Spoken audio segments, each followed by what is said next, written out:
राजा ने गुरु वशिष्ठ को यज्ञ करने का निवेदन किया, लेकिन गुरु वशिष्ठ नहीं रुके। उनका जाना आवश्यक था, इसलिए राजा चुप रहे।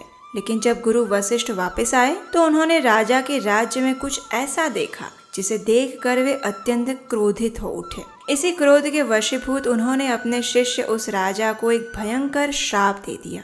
इसके उत्तर में उस राजा ने भी ऋषि को श्राप दे दिया और फिर दोनों की मृत्यु हो गई। लेकिन ऐसे कौन से राजा थे जिन्होंने गुरु वशिष्ठ को श्राप देने का साहस किया और वो श्राप फलीभूत भी हुआ? और जब दोनों की मृत्यु हो गई तो फिर आगे क्या हुआ? चलिए आज की इस पुरुषोत्तम मास विशेष कथा में श्रीमद् भागवतम के 9वें स्कंद के 13वें अध्याय से सुंदर कथा प्रसंग का श्रवण करते हैं।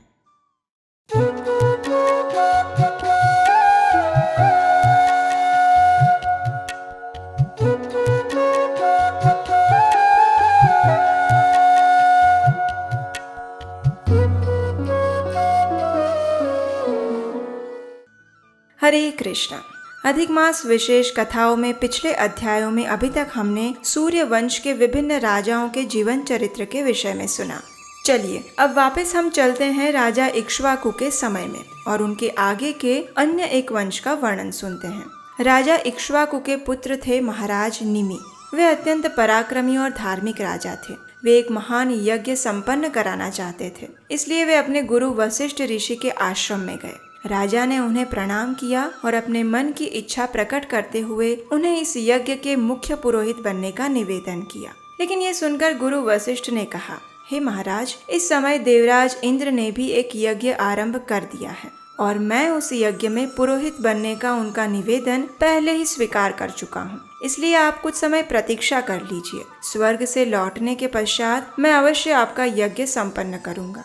जब महाराज निमि ने ये सुना तो उन्होंने कुछ नहीं कहा और गुरु वशिष्ठ भी देवराज इंद्र का यज्ञ करने के लिए स्वर्ग लोक में चले गए। लेकिन अब देखिए, महाराज निमि जानते थे कि ये जीवन क्षण भंगुर है और किसी भी समय समाप्त हो सकता है। ये सोचकर उन्होंने निर्णय लिया कि वे गुरु वशिष्ठ की प्रतीक्षा किए बिना ही इस यज्ञ को आरंभ करेंगे। इस प्रकार महाराज निमि ने गुरु वशिष्ठ की अनुपस्थिति में ही अन्य पुरोहितों की सहायता से यज्ञ आरंभ कर दिया। अब कुछ ही समय में गुरु वशिष्ठ वापस आए और उन्होंने देखा कि राजा निमि ने तो उनकी आज्ञा का उल्लंघन करके इस यज्ञ को प्रारंभ भी कर दिया था। ये देखकर गुरु वशिष्ठ को अत्यंत क्रोध आया और उन्होंने उसी क्षण आचमन किया और महाराज निमि को श्राप देते हुए कहा, शिष्य व्यतिक्रमं वीक्ष्य तम निर्वत्यार्गतो गुरुः अशपथपतताते हो निमेह पंडित मानिनः।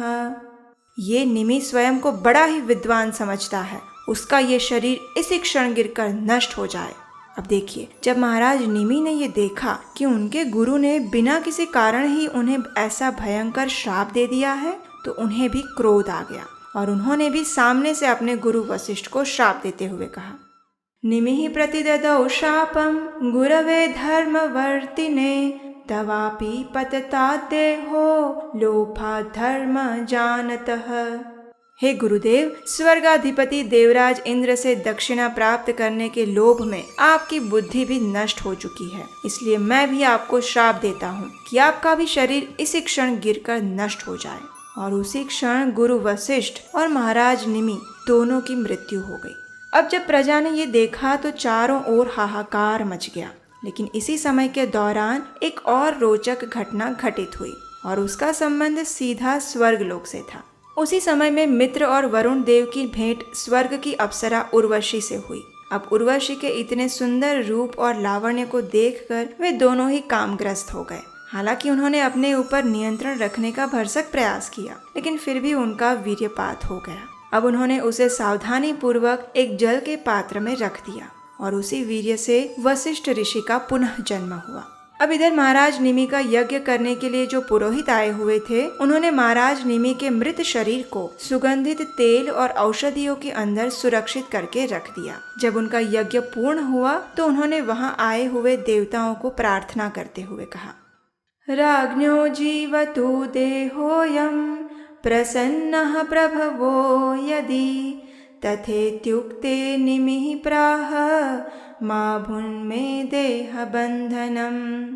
हे देवगणों, यदि आप इस यज्ञ से सच में प्रसन्न हैं और यदि आपके अंदर क्षमता है तो कृपया इसी शरीर में महाराज निमि को फिर से जीवित कर दीजिए। जब देवताओं ने यह सुना तो वे ऐसा करने के लिए तैयार हो गए, लेकिन उसी समय महाराज निमि के मृत शरीर से उनकी आत्मा बोल उठी। यस्य योगम न वांछन्ति वियोग भय कातरः भजन्ति चरणाम्भोजं मुनयो हरिमेधसः देहं नावरुरुत्सेहं दुःख शोक भयावहं सर्वत्रास्य यतो मृत्युर्मत्स्यानामुदके यथा। हे देवगणों, नहीं, कृपया मुझे फिर से इस जड़ शरीर में कैद मत कीजिए। मैं पुनः इस भौतिक शरीर में नहीं आना चाहता, क्योंकि व्यक्ति इस ब्रह्मांड में किसी भी स्थान पर रहे, लेकिन फिर भी उसका ये शरीर समस्त प्रकार के दुख, शोक, भय, पीड़ा और बीमारी का कारण रहता है। इस प्रकार महाराज निमि के वचनों को सुनकर देवताओं ने कहा, ये उचित ही है। महाराज निमि को भौतिक शरीर के बिना ही रहने दिया जाए। हमारी कामना है कि वे वैकुंठ में भगवान के निजी पार्षद बने और अपने उस दिव्य शरीर में रहते हुए यदि वे चाहे तो स्वयं को इस संसार के लोगों के समक्ष प्रकट और अप्रकट कर सकते हैं। तो इस प्रकार महाराज निमि ने पुनः भौतिक देह धारण नहीं किया, लेकिन अब राजा की अनुपस्थिति में प्रजा पर चोर डाकुओं का संकट मंडराने लगा।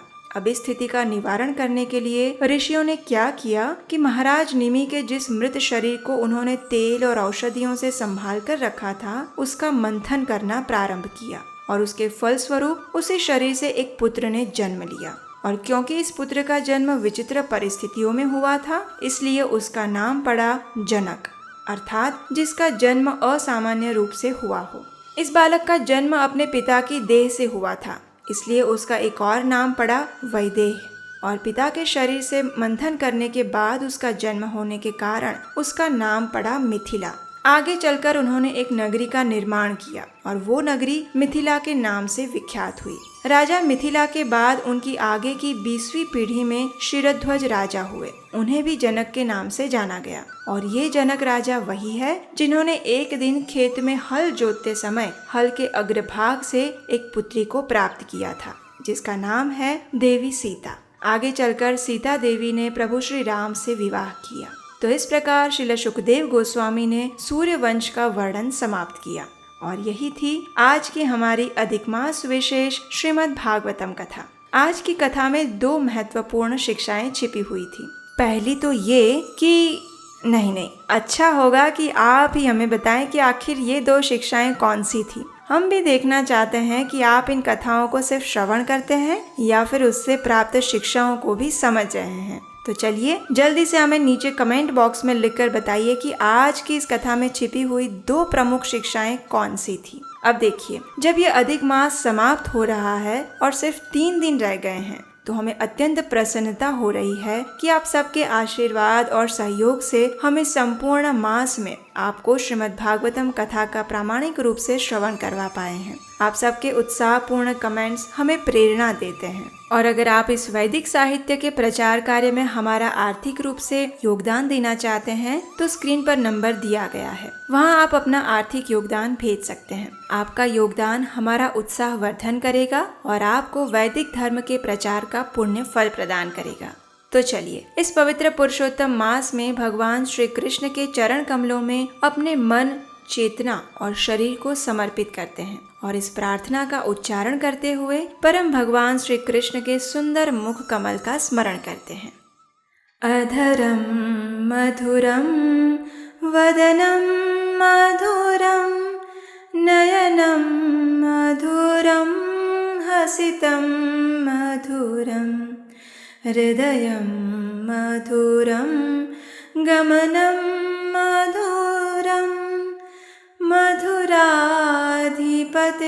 मधुराधिपतेरखिलं मधुरं वचनं मधुरं चरितं मधुरं वसनं मधुरं वलितं मधुरं चलितं मधुरं भ्रमितं मधुरं मधुराधिपतेरखिलं मधुरम् वेणोर्मधुरो रेणोर्मधुरः पाणिर्मधुरः पादौ मधुरौ नृत्यं मधुरं सख्यं मधुरं मधुराधिपतेरखिलं मधुरम्